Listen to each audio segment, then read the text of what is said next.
ఈ వాక్యాన్ని చదువుకుందాం.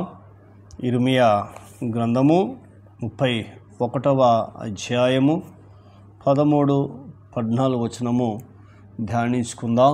దేవుడు అనుదినము తన కృప వాగ్దానాన్ని అనుగరిస్తున్న దేవునికి కృతజ్ఞతలు స్తోత్రములు చెల్లునుగాక. Amen amen. వారి దుఃఖమునకు ప్రతిగా సంతోషమిచ్చి, దేవుడు ఇర్మియా ద్వారా ఈ మాటలు తెలియపరుస్తున్నాడు. వారి దుఃఖమునకు ప్రతిగా సంతోషమిచ్చి, మరి ఇక్కడ ఇశ్రాయేలు ప్రజలు అనేకమైన శ్రమలు, బాధలు, కష్టాలు ఉంటున్నారు. దేవుడు వారిని ఎప్పటికప్పుడు వాళ్ళను బలపరుస్తూ, స్థిరపరుస్తూ, తృప్తిపరుస్తూ, ఆనందింపజేస్తున్నాడు.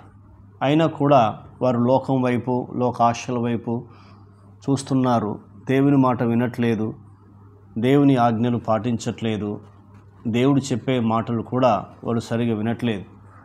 మరి ఈనాడు కూడా చాలామంది క్రైస్తవులు దేవుని మాట వింటున్నారు కానీ గ్రహించట్లేదు, దేవుని ఆజ్ఞలు పాటించట్లేదు, దేవుని మీద ఆధారపడట్లేదు, పని మీద ఆధారపడ్డట్టుగా దేవుని మీద ఆధారపడట్లేదు.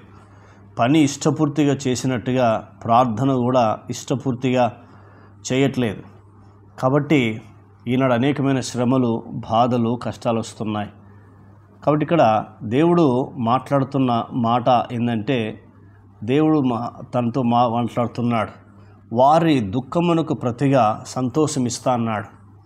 ఎందుకు అంటే, ఈ లోకంలో నీవు దుఃఖిస్తున్నావేమో, బాధలతోని, కష్టాలతోనూ, ఇరుకులతోనూ, రకరకాల బాధలు, కొందరు చెప్పుకునే బాధలు, కొందరు చెప్పుకొని బాధలు కూడా ఉంటాయి. అనేకమైన సమస్యలు, కష్టాల్లో ఉండొచ్చు. కానీ దేవుడు మాట్లాడుతున్నాడు, మీకు సంతోషాన్ని ఇస్తా అన్నాడు. ఇప్పుడు కుమారుడైన యేసుక్రీస్తు ప్రభువును భూమి మీదకి ఎందుకు పంపించాడంటే, మన దుఃఖానికి బదులుగా ఆయనకు మనకు సంతోషం ఇవ్వడానికి తన కుమారుని మన కొరకు సిలువలో బలిగాను, అర్పణంగా అర్పించాడు. అందుకే ఆయన మనకు సంతోషాన్ని ఇచ్చాడు, ఆనందాన్ని ఇచ్చాడు. కానీ తను దుఃఖపడ్డాడు, వేదన పడ్డాడు, శ్రమపడ్డాడు. కాబట్టి ఆయన మనకు వాగ్దానం చేస్తున్నాడు, మీ దుఃఖానికి ప్రతిగా సంతోషం ఇచ్చి, మొదటిది. రెండవది, వారిని ఆదరించేదను అంటున్నాడు. ఇక్కడ ఆదరిస్తాను అంటున్నాడు. అంటే ఇక్కడ చూడు, ఈ భూమి మీద మనల్ని ఆదరించేవారు తక్కువ, బాధ పెట్టేవారు ఎక్కువ, దుఃఖ పెట్టేవారు ఎక్కువ. యోబును చూసుకుంటే, మీరు 16వ అధ్యాయం యోబు గ్రంథం చదవండి మొదటి నుంచి. యోబు అంటాడు, మీరు బాధకే కర్తలు కానీ ఆదరణకు మీరు కర్తలు కాదు అంటారు. మీరు బాధకే కర్తలు కానీ ఆదరణకు కర్తలు కారు. అంటే స్నేహితులు బాధించేవారు కానీ ఆదరించేవారు ఈ రోజుల్లో కరువైపోతున్నారు. బంధువులు కానీ, స్నేహితులు కానీ, రక్త సంబంధులు కానీ. అందుకే యోబు అంటున్నాడు, మీరు ఆదరణకు కర్తలు కారు అంటున్నాడు.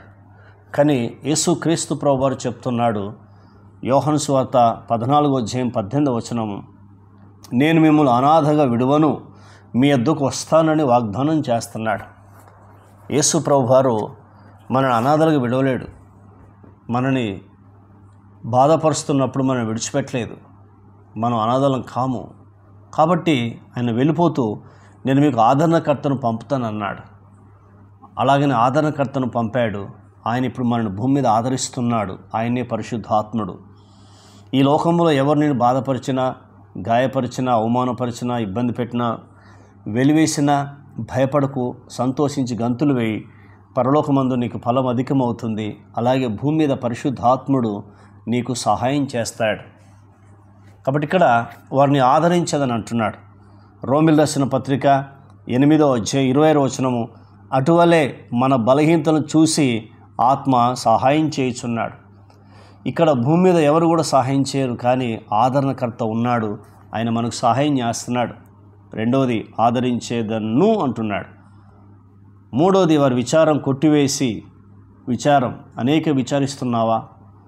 సమస్యలు, బాధలు, కష్టాలు, తిండి లేక, సరిగా వస్త్రాలు లేక, ఇబ్బందులు అన్నిటినీ విచారిస్తున్నావా? దేవుడు మాట్లాడుతున్న మాట మూడోది ఏంటంటే, విచారం కొట్టివేసి. ఎంత అద్భుతమైన మాటలు చూడండి. ఇవి మనకు లోకంలో దొరకవు.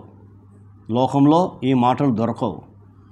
ఎక్కడ దొరకవు? అదొక దేవుని సన్నిధిలోనే, యేసుక్రీస్తు వారి ప్రభు సన్నిధులు దొరుకుతాయి. కాబట్టి అందుకే నువ్వు వాక్యం చదవాలి, ధ్యానించాలి, ఆయనతో సహవాసం చేయాలి, ఆయన మీద ఆధారపడాలి. మూడోది చెప్తున్నాడు, విచారం కొట్టివేస్తానంటున్నాడు. దేనికోసం విచారిస్తున్నావో ఆ విచారం యేసుక్రీస్తుకు అప్పగించు, ప్రార్థన చేయి, దేని గురించి చింతపడకూడదు అంటాడు. ఫిలిప్పీ రాసిన పత్రిక 4:6 దేని గురించి మీరు చింతపడకూడదు కానీ ప్రతి విషయం ప్రార్థన చేయమన్నాడు. ఇక్కడ మనం చూస్తున్నప్పుడు మూడోది మాట్లాడుతున్నాడు, విచారం కొట్టివేసి. నాలుగోది చెప్తున్నాడు, నేను వారికి ఆనందము కలగజేత్తును. ఆనందము కలగజేత్తును అంటున్నాడు. ఎంత అద్భుతం మాట చూడు. ప్రభువారు ఇప్పుడు ఎందుకు ఈ భూమి మీదకి వచ్చాడు అంటే నీకు నాకు ఆనందాన్ని ఇవ్వడానికి వచ్చాడు. ఫిలిప్పీ రాసిన పత్రిక 4:4 మనకు కనబడుతుంది. ఎల్లప్పుడూ ప్రభునందు ఆనందించుడి, మరలా చెప్పుదును ఆనందించుమని చెప్తాడు. నీవు నేను ఆనందించవలసింది ఏంటంటే ప్రభు దగ్గరనే ఆనందించమని పరిశుద్ధమైన గ్రంథం మనకు తెలియపరుస్తుంది. కాబట్టి ఒకసారి మనము ఆలోచించుకుందాం. నాలుగోది ఆనందం అంటున్నాడు. నాలుగోది ఏం చెప్తున్నాడు?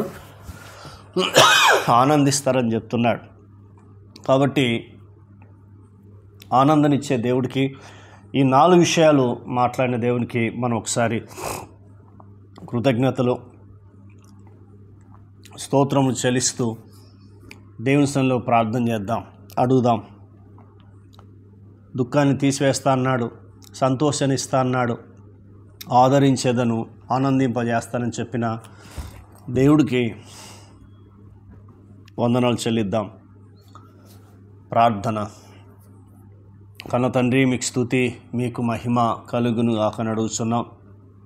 విన్న మాటలు దుష్టతకు పోకుండా సహాయం చేయండి. మా దుఃఖాన్ని తొలగించి సంతోషాన్ని ఇస్తానని చెప్పావు. అందుకు మీ కృతజ్ఞతలు, మీకు స్తోత్రాలు. ఆదరించేదను అని చెప్పావు. ఆనందము కలగజేస్తానని చెప్పావు. అందుకు నీకు స్తోత్రాలు. మీ నామానికి మహిమ కలుగును గాక అడుగుతున్నాం.